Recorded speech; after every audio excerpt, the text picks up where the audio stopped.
Hello student, आज हम start करेंगे चैप्टर नंबर 1 संचालन का स्वरूप और महत्व। सबसे पहले हम प्रस्तावना पढ़ते हैं। संचालन का प्रारंभ अति प्राचीन समय से हुआ था। पाषाण युग में मनुष्य जानवरों का शिकार करने अपने लिए भोजन प्राप्त करता था। इसके लिए उसे एक से अधिक लोगों की आवश्यकता होती थी। इस कार्य के लिए उस समय में आयोजन, मार्गदर्शन, संकलन या देखरेख करके कार्य पूर्ण करवाने की प्रक्रिया का प्रारंभ हुआ। यह प्रक्रिया अर्थात संचालन कहलाता है। ये तो हमने प्रस्तावना पढ़ा। अब इसके हम अर्थ देखते हैं। अर्थ में सबसे नीचे पेज में आएंगे हमें यहाँ से अर्थ दिया है। संचालन का अर्थ, संचालन क्या होता है? मानव एक सामाजिक प्राणी है। वह समूह में जीवन निर्वाह मीन्स जीवन कैसे जीता है, करता है। लक्ष्य प्राप्ति के लिए अन्य का सहकार प्राप्त करता है। संचालन का विचार समझने के लिए उसका अर्थ समझना आवश्यक है। विभिन्न लेखकों ने अलग अलग दृष्टिबिंदु से संचालन का अर्थ समझाने का प्रयत्न किया है। तो सबसे पहले हम यहाँ से देखते हैं। संचालन निशांत के मतानुसार वो क्या कहते हैं? संचालन अर्थात अन्य व्यक्तियों से काम लेने वाली कला, मतलब किसी दूसरे व्यक्ति से अपने काम को कराना, उसे क्या बोलेंगे? संचालन। उसके बाद लिविंगस्टन के मतानुसार कम से कम समय में और व्यय में मीन्स कम से कम समय लगे और कम खर्च में उपलब्ध साधन सुविधाओं का श्रेष्ठ उपयोग करके इकाई के निर्धारित लक्ष्य को प्राप्त करने के कार्य को क्या कहेंगे? संचालन कहेंगे। उसके बाद हम देखते हैं डॉक्टर जॉर्ज टेरी के बताए अनुसार संचालन एक ऐसी प्रवृत्ति है जो मानवों, यंत्रों, साधनों, पद्धतियों, वृत्ति मीन्स पैसा और बाजार का आयोजन करके उसको नियंत्रण करने का कार्य करता है। ये मानव प्रयत्नों को नेतृत्व, संकलन और मार्गदर्शन प्रदान करता है, जिससे इकाई वांछित लक्ष्यों की प्राप्ति कर सकती है। ठीक है। उसके हम देखते हैं संचालन का स्वरूप, मतलब संचालन कहाँ कहाँ इसको हम उपयोग कर सकते हैं। तो पहला पॉइंट दिया है, संचालन सर्वव्यापी प्रवृत्ति है। इसका मतलब होता है संचालन हर एक जगह लागू है। हम कहीं भी करें, पढ़ाई में, खाना बनाने में, खाने में, कुछ भी, हर एक जगह। इसलिए क्या बोलेंगे हम? संचालन सर्वव्यापी प्रवृत्ति है। इसे पढ़ते हैं अब हम। संचालन सर्वव्यापी प्रवृत्ति है जहाँ जहाँ मानव समूह लक्ष्य प्राप्ति के लिए कार्य करता है, वहाँ वहाँ संचालन की आवश्यकता होती है। संचालन ने मात्र औद्योगिक क्षेत्र में ही होने वाली प्रवृत्तियां नहीं है, बल्कि सामाजिक, धार्मिक, कृषि, सेना, शिक्षण आदि क्षेत्रों में भी संचालन की प्रवृत्तियां दिखाई देती है। संचालन प्रत्येक क्षेत्र की सभी इकाइयों में और इकाई के सभी विभागों में दिखाई देती है।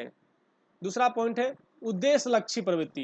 ये क्या है? कौन सी प्रवृत्ति है? उद्देश्य लक्ष्य मीन्स हमें कुछ अपने उद्देश्य के लिए करने वाला कार्य है। तो पहला पॉइंट पढ़ते हैं यहाँ से। संचालन एक साधन है, साध्य नहीं। प्रत्येक इकाई की संस्था निसंदेह निश्चित उद्देश्यों की प्राप्ति के लिए की जाती है। इस उद्देश्य को कार्यकुशल रूप से और मितव्ययता पूर्वक करने के लिए संचालन आवश्यक है। तीसरा पॉइंट है सामूहिक प्रवृत्ति। मतलब होता है कि एक लोग नहीं, या दो या उससे अधिक लोग साथ में करते हैं। संचालन दो या दो से अधिक व्यक्तियों के समूह की प्रवृत्ति है। जहां दो या दो से अधिक व्यक्ति निश्चित उद्देश्य को प्राप्त करने के लिए प्रवृत्ति कर रहे हैं, वहां संचालन आवश्यक होती है। चौथा पॉइंट है सतत प्रक्रिया। सतत प्रवृत्ति मतलब होता है लगातार कार्य प्रवृत्ति है, मतलब ऐसा नहीं कि आज संचालन किए कल से हम नहीं करेंगे। ये ऐसी प्रवृत्ति है, हमें डेली हर समय हर घंटे से करना है। संचालन सतत प्रवृत्ति है, एक बार प्रारंभ करने के पश्चात इसको रोका नहीं जा सकता है। संचालन उद्देश्य लक्ष्य होता है, परंतु उद्देश्य प्राप्ति होने पर यह प्रक्रिया बंद होती है। नए लक्ष्य और नए लक्ष्य संचालन द्वारा ही स्थापित होते हैं। वैसे संचालन में लक्ष्य निर्धारण, लक्ष्य प्राप्ति और पुण्य लक्ष्य निर्धारण का चक्र सतत गतिमान रहता है। इसका 5वां पॉइंट हमारा मानवीय प्रवृत्ति। संचालन सर्वव्यापी होते हुए ही भी यह मानव जाति से संबंधित प्रवृत्तियां तक ही सीमित है। संचालन में मानव तत्व का स्थान महत्वपूर्ण है। मानव के बिना उत्पादन के अन्य साधन निरर्थक सिद्ध होते हैं। संचालन मानव के लिए होता है, मानव द्वारा होता है।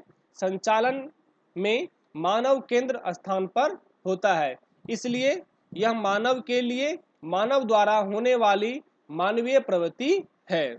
6वां पॉइंट है निर्णय प्रक्रिया मीन्स डिसीजन लेना। निर्णय प्रक्रिया संचालन का कार्य है। संचालन कर रहे संचालकों को सतत निर्णय लेने पड़ते हैं। निर्णय लिए बिना कोई भी कार्य नहीं हो सकता है। निर्णय लेने के पश्चात संचालकों द्वारा उसका पालन हो, इससे संबंधित कार्यवाही करनी पड़ती है। ऐसे निर्णय प्रक्रिया संचालन का कार्य है।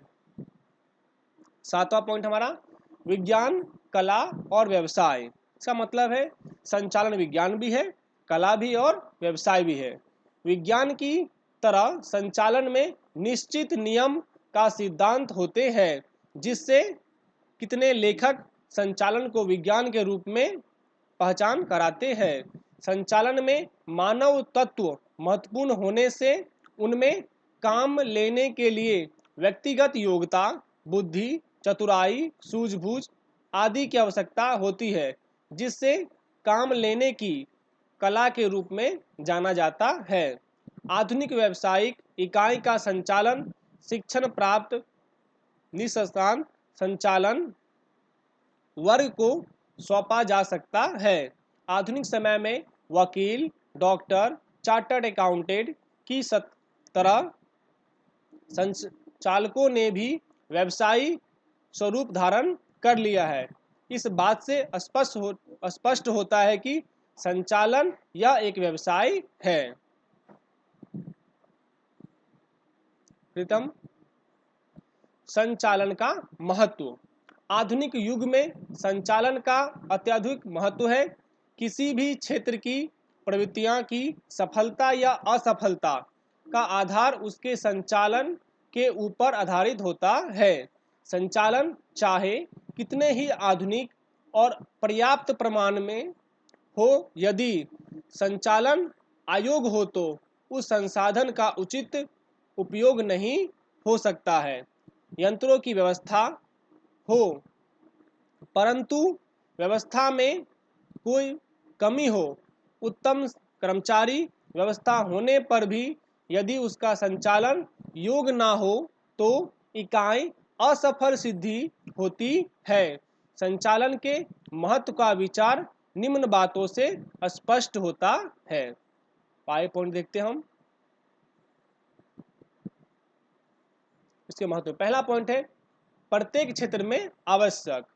संचालन मात्र उद्योग व्यवसाय में ही नहीं बल्कि धार्मिक, संचरण, सामाजिक, राजकीय, शैक्षणिक तथा खेलकूद जैसी प्रवृत्तियां में भी आवश्यक। इसका मतलब है संचालन केवल व्यवसाय के लिए, मतलब बिजनेस के लिए नहीं, बल्कि हर एक जगह पढ़ाने के लिए, पूजा पाठ करने के लिए, सामाजिक क्षेत्र में, राजकीय, हर एक स्तर पर इसकी आवश्यकता होती है। इन सभी प्रकार की प्रवृत्तियां में आयोजन, व्यवस्था तंत्र, मार्गदर्शन, नियंत्रण आदि संचालन के कार्य करने पड़ते हैं। दूसरा पॉइंट है साधनों का महत्तम उपयोग। संचालन के कारण इकाई में उपलब्ध साधन जैसे भूमि, पूंजी